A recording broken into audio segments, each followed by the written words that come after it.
Hey there, Minnesota Vikings fans. You are listening to the Purple People Podcast, your number one source for Minnesota Vikings news. We hope. We are, anyway. We should be. We try. We give effort points. We do all Here at right, the I Purple think. People Podcast. Yeah. If nothing, Totally. we can get some conversation going, which I love. Mm-hmm. This is episode number 244 of the Purple People Podcast, according to the paper in front of me. You have paper? Yeah. I print everything out. I'm that guy. You have one of the old dot matrix printers? Oh, yeah. Line by line, print it. That's how we roll here at the podcast. And this one is titled, Don't Murray, Be Happy, which I don't think I really got to explain too much unless you're not familiar with the song by Bobby McFerrin. Don't Worry, Be Happy. Classic. It's one of those songs that always just makes you smile and tap your toes. I need to write one of those so I can retire. That's right. Make a lot of cash off that. But let's go into the quick hits because I don't know what else to do. Let's do it. We start off this show by talking about what we named the episode after, the Vikings signing former Raiders running back Latavius Murray. It was just revealed right before going on the show that he underwent some ankle surgery. The Vikings released that, and I don't have any more details on that right now, but it sounds like it won't have any impact on his play this year. Yeah, and it's according to what I'm seeing from Adam Schefter and other various accounts like ours of Vikings pages, the Vikings were aware. I don't think that they would have signed this deal if he had not let them know, but it's really cool. He should be back in training camp. Mm-hmm. Absolutely. Now, Murray isn't much of a home run hitter, although some people explain him that way. He is more of a north-south runner. He'd rather plow through a hole than try to be finesse and jump around, which I'm very welcome to.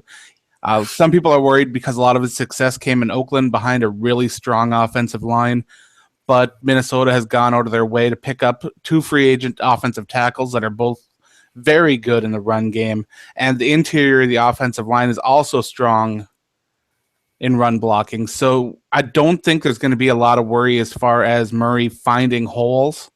Mm-hmm. And I think that as long as he can take advantage of them, this could be a really good signing.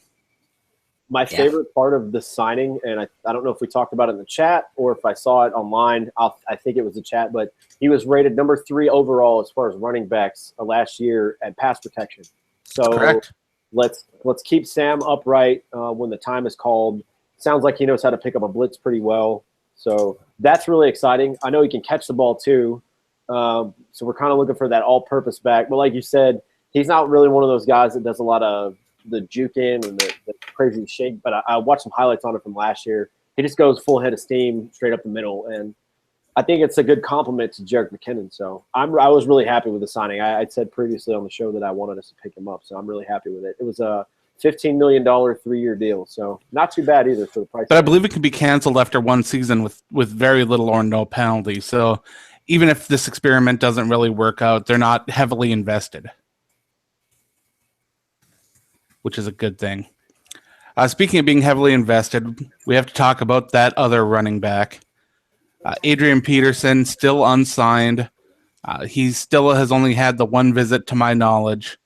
The Minnesota Vikings said that it is pretty much officially the end of the Adrian Peterson era in Minnesota, and Adrian will have to explore some other options, move on elsewhere.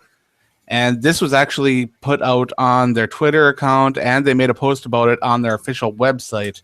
So the odds of seeing Adrian Peterson back with the Minnesota Vikings, even at a small contract, is very, very, very unlikely. You guys ever seen a team officially announce that they're not bringing someone? No, this is a new one by me. No. And it's a shame because a lot of fans still really love Adrian Peterson. They appreciate what he did on the field, and they wanted to see him come back at a smaller signing amount, because that contract he was on, there was no way that was going to happen. But this does kind of close the door here. So Adrian Peterson's out. Right now it looks like the team's going to move forward with Latavius Murray and Jerick McKinnon. CJ Ham will probably go back down to the practice squad, and I expect to see the Vikings either draft someone or bring in another young free agent. I'm thinking the draft. they'll wait until after the draft. If they don't land someone they like, they'll probably look at free agency or something. But because there are still a massive amount of talented, experienced, or encouraging young running backs available. So there is really no hurry right now.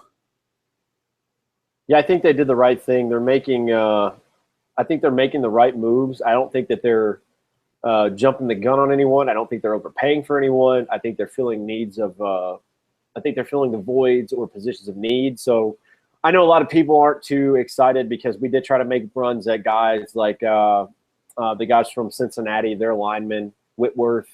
We tried to bring in Alshon Jeffrey. He decided he didn't want to play with us, even though we did give him a decent deal. But I think Spielman is doing the right things. I think he's checking all the boxes. It's not home run free agent signings, like a couple of years ago when Denver got Peyton Manning or something like that. But I think it's doing what we need to fix the issues from the last season, assuming that all the other pieces that we have stay the same or get better. So I like this signing, like I said.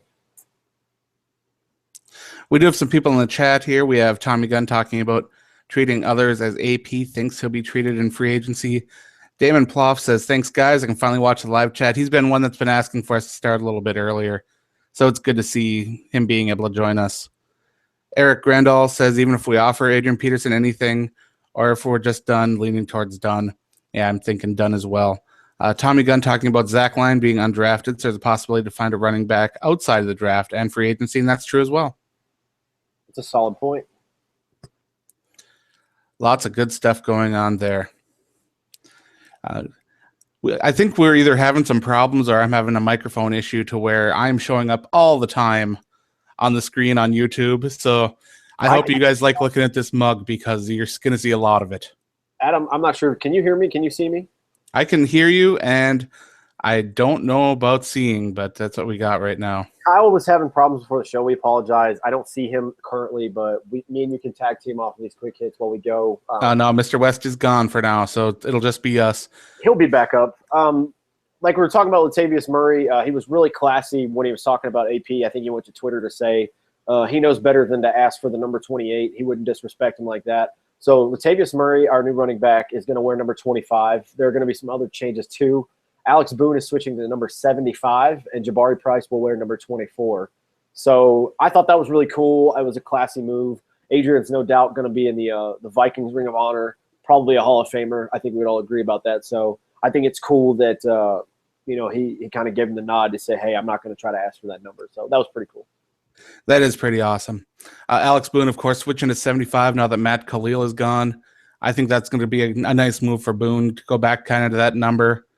It was nice of him to not put up a fuss. Well, Matt Khalil was there, but as soon as the number comes available, you got to jump on it. And Jabari Price, I don't know the story behind the number 24, but whatever it is and whatever it means to him, I'm sure it's awesome that he's got that now. Getting to wear captain's old number, it's pretty cool. Like I said before, I think it's all cool that our running back said he didn't want AP's number. Hate to keep talking about AP, but that would have caused some controversy that I would not wanted to have talked about. So I'm glad we didn't have to do that. The chat right now is really busy with people talking about the surgery that Murray had, of course, because that was the breaking news heading into this podcast. The announcement came through with Adam Schefter a little bit before the show started. And as of now, I'm not seeing that as being a major concern. Team knew about it. They signed him knowing it.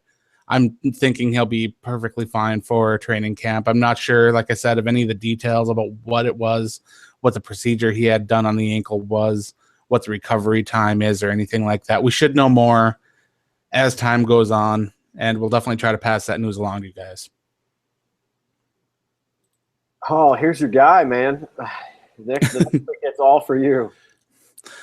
Okay, so this is a subject that I have to handle kind of lightly because I was a big fan of Eric Kendricks being drafted by the Vikings, and when he came in and Gerald Hodges lost his starting spot to Kendricks, we saw the team and Hodges kind of end things on a not very nice note. I know whatever was going on behind the scenes was probably worse than what was being put on, but now Hodges says he's open to returning to the Vikings. And what's cool about this is the Vikings were able to get a guy that might be the starting center for the team this year as a part of that trade. And now if they want, they could probably bring him back. They do have an opening, and they could slide Kendricks over to the spot where Greenway was and bring Hodges back in the middle if they still see him as a starting caliber linebacker, which I don't know, or if the team is really interested in bringing him back. Either way, it's an interesting situation to trade away a guy and see him cut from that team or have his contract expire and then express to want to come back. It's kind of a shifty move, but you never know.